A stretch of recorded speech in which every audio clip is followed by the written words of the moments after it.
Buenas, mis compañeros y yo vamos a hablar un poco sobre la identidad y estudios en Colombia del siglo XIX hasta el siglo XXI. Mi nombre es José Rosales y a continuación se van a presentar mis compañeros. Buenas, un gusto, Antonio Parra. Buenas, mi nombre es Hilaria Aguilar Loría. Hola, mi nombre es Hilary Badilla. Buenas, yo soy Kenneth Solera. Hola, yo soy Laura Godínez. Hola, mi nombre es Maylin Robles. Vamos a empezar hablando sobre el dilema de la identidad nacional. Este tema abarca muchos subtemas, los cuales son América Latina, en el caso colombiano. El dilema de la identidad nacional en América Latina, en el caso de Colombia. Desde los primeros años del lapso republicano, marcados por diversos ensayos de orden constitucional, se expresa una tendencia hacia la institucionalización de un modelo republicano y de ciudadanía ideal, en la que se proclama la autonomía famosa como componente estructurante del orden político. No obstante, la acepción frecuente al poblado que emanó de las primeras fases de derecho constitucional de Colombia, inspiradas primordialmente en las tendencias contrapuestas del pensamiento de Simón Bolívar y de Francisco de Paula Santander, se hace referencia a un poblado en extracto que homogeneizó las profundas y marcadas diferencias sociales, raciales, culturales y económicas que guiaron las interrelaciones de poder entre los diferentes equipos humanos. Etapas de la constitución de la identidad. Etapas de la constitución de la identidad. Hubo 3 etapas o momentos específicos a partir de los cuales se fue construyendo el modelo de identidad nacional en esta región. El primero de ellos fue la apelación a la patria común como elemento de identificación colectiva, que planteó una diferenciación radical entre americanos y europeos. El segundo momento, a raíz del triunfo del movimiento independentista, las élites latinoamericanas que nutrían sus postulados políticos en los preceptos del liberalismo europeo, consideraron que sería de la mano de las instituciones legalmente constituidas y de la educación como se lograría poner en marcha los preceptos de la modernidad, moldeando a través de esas instituciones la figura del nuevo ciudadano. No obstante, ahora la identidad era de orden nacional y respondía a las tradiciones configuradas en torno a la unidad política administrativa que había dejado el dominio español. No se apelaba ya que una identidad amplia y etérea de América o de americanos, sino que se apeló a una identidad localmente instituida como la de peruano, neogranadino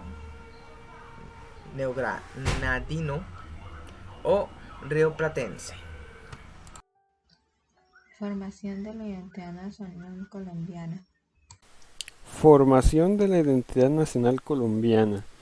La idea de una nación va ligada a una identidad que genere a las personas la sensación de pertenencia a unos otros y una contraposición hacia unos ellos.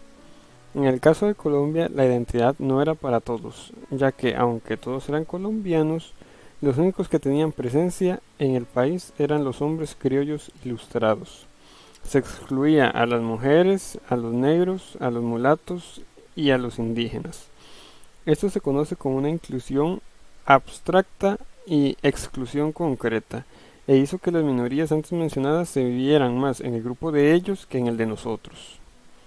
A partir de este problema se hicieron varias reformas para arreglarlo, como la abolición de la esclavitud y los resguardos indígenas, o que se declarara la libertad de prensa, entre otras. Esto tuvo como consecuencia un sentimiento incómodo y de pérdida de identidad de las élites criollas, por la transición de un sistema colonial con gran importancia en la sangre a una democracia. Ellos al final concluyeron que no eran ni europeos conquistadores ni locales indígenas, y por ende tenían que luchar contra ambos para poder tener una identidad propia. Eso fue un embarazoso dilema, dijo Bolívar. Este dilema se resolvió creando una civilización mestiza, que en un inicio fue tumultuosa, pero que según José María Samper estaba destinada a regenerar el mundo. La pedagogía nacionalista. Este abarca dos temas, los cuales serían la pedagogía nacionalista de 1903 a 1927. Luego de la Guerra de los 1000 días, se creó que el Sistema Nacional de Enseñanza se constituyera en el modelo del incremento para evadir numerosas confrontaciones y elevar el espíritu y el grado de la riqueza, y eliminar el carácter de encarnizadamente banderismo.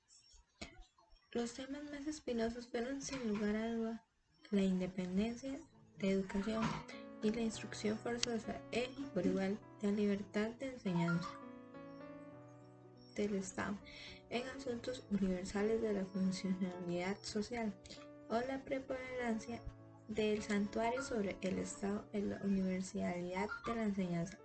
Uno de los principales instruccionistas de la zona de 1905 a 1927, el médico Antonio José Uribe, inspirado en las ideas del Papa francés Didon, Philippe y Molix y del jefe supremo alemán Guillermo II, desarrolló el problema de la enseñanza como uno estrictamente nacional y racial.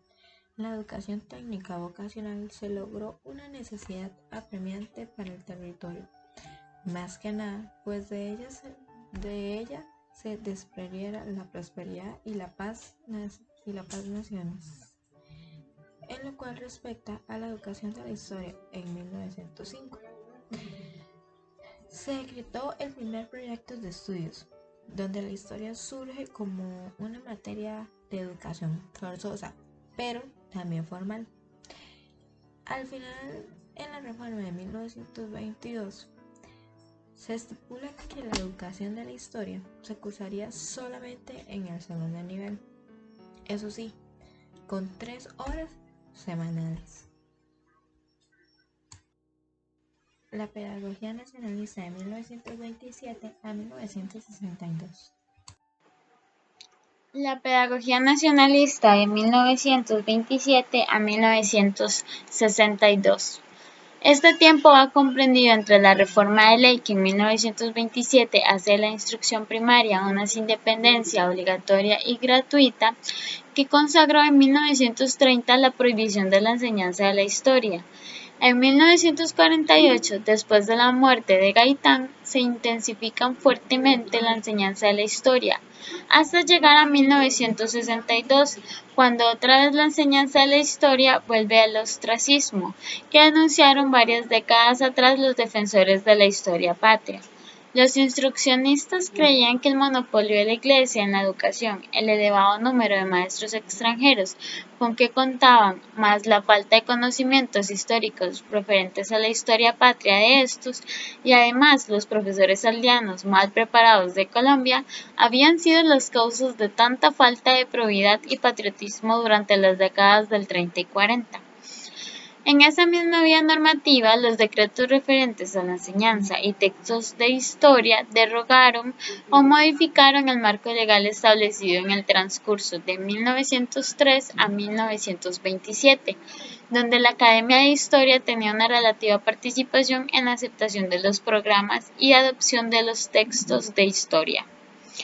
Desde 1948, la Academia queda delegada de la suprema vigilancia de los programas, de los textos y de todos los recursos vinculados a la educación de la historia nacional. A la educación de la historia se le reservaría la labor de conformar el carácter y mimar el amor a la patria, con las disertaciones en que se ejercitaban los estudiantes para la conmemoración de las enormes fiestas nacionales, como lo son el 20 de julio, el 7 de agosto, el 12 de octubre.